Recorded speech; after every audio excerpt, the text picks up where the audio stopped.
The question is, what exactly is art? You know, we hear a lot about art is in the eye of the beholder. And I think there is some validity in that. But we really have to ask ourselves, what exactly is art? Because throughout history, the definition of art has evolved and has changed to a point now in the year 2007 where we're not really sure. So there are parameters, there are guidelines, but we do have to ask ourselves, for example, is this gourd, is this unpainted gourd, is this art? It's got shape, it's got texture, makes a noise. It's a natural biomorphic object that comes from nature. Or what about this beautiful ceramic pot? Looks like art to me. Now, is this art? This is a submarine made out of cardboard. I mean, I'm asking you. You think it's art? I'm not really sure.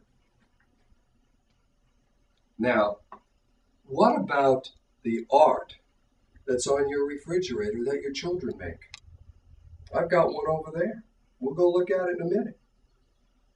You think that's art? Do we go back to art is in the eye of the beholder?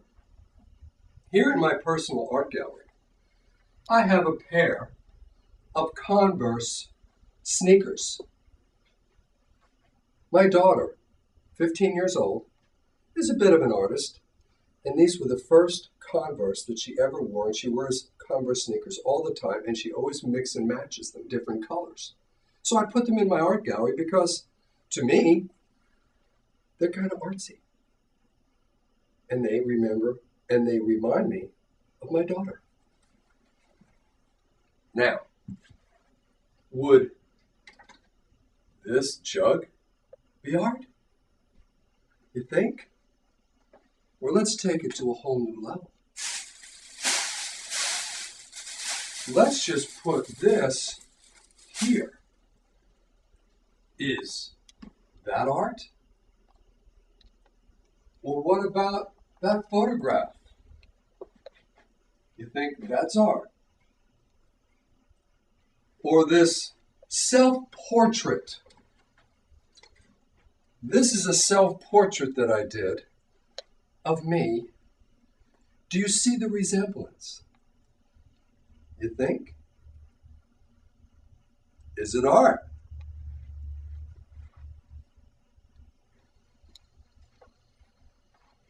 My collage, 2,000 photographs, all stapled and nailed onto a board. To me, it has an artistic sensibility, but maybe not to somebody else. Or what about this rooster? You think that's art? The point I'm trying to make is, throughout history, depending upon the culture and the society, art essentially is a mirror, and it reflects the hopes, the dreams, the loves, the fears, the belief systems of the people within that culture at that point in time. So we have to have a basic understanding of some parameters, some guidelines, if we're going to have a better understanding of what art is, over and above just looking at a cardboard submarine face value. We have to have some background information about the culture, about the artist. And we must understand the role the visual elements of design play in art. The lines. What are the lines doing? What are the shapes doing? The texture, the color, the value, the relationship between light and dark. And does that particular work of art communicate to the viewer, you, the viewer? Does it connect with you? Does it make you feel an emotion? Art does not have to be beautiful, but good art should, in some way, connect emotionally, intellectually with the viewer.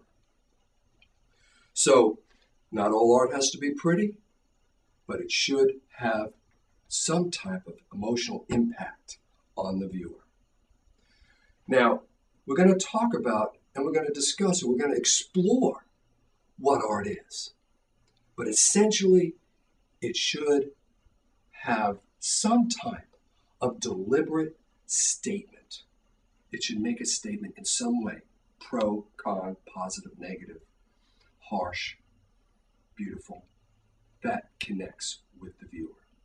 And some of the greatest art of all time, Michelangelo's Sistine Chapel, the Pietà, or Van Gogh's Starry Night, truly have what we call lasting value, because throughout the ages, people have certainly connected with and embraced and appreciated that particular artwork.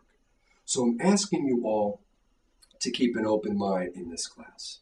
Just keep an open mind. We need to study who these artists are, their background, and how they were influenced by the society in which they worked and where they came from, and the culture and the time period.